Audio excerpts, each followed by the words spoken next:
6 years na may diabetes. Ngayon, month of July, lumalabo ang pangningin ko. Ngayon, nagpa-check up ako, 511 ang sugar ko. Sabi ko sa mister ko, bakit ganito? Tumataas pa rin. Nagtitik naman ako ng insulin 3 times a day. Sabi ko, sawa na ako mag-inject. Ngayon, nanonood siya ng bitag. Sabi niya, subukan mo kaya yung kay Ray Herbal.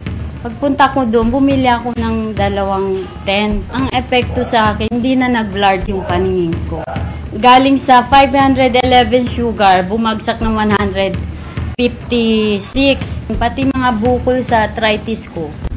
Halos ang taon na may bukol dito na wala. At saka yung kulani ko sa baga. Ano yung sinabi ng doktor niya? Yung sinabi kong, Dok, umiinom ako herbal ngayon, in-ignore niya ako. Bakit ayaw mo na mahal ng doktor?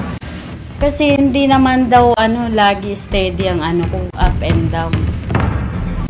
Ito ang ginagamit ko sa yung 6 years ako may insulin.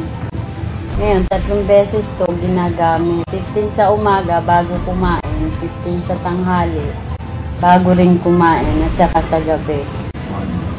Ngayon, ito, tinutusok ko lang sa tiyan ko, sa hita ko, maskin saan.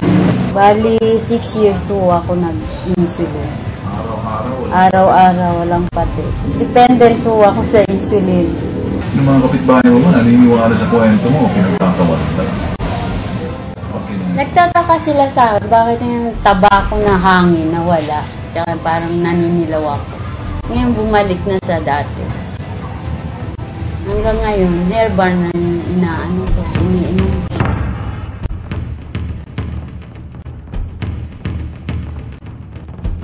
Dati ako hinahapo. Ngayon, nakakaya ko na lahat ng gawain bahay.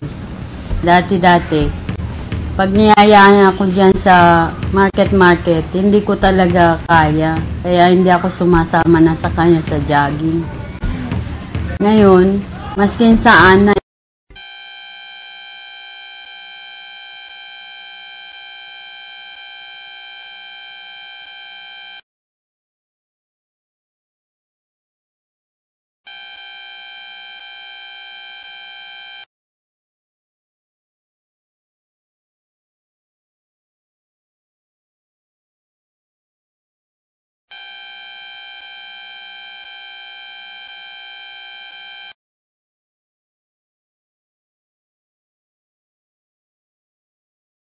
Minabuti ko po sapagkat kung pupunta pa kayo sa main office, napakalayo. Kaya naglagay po kami yung pong cell number na nakalathala sa ilalim ng screen na ito.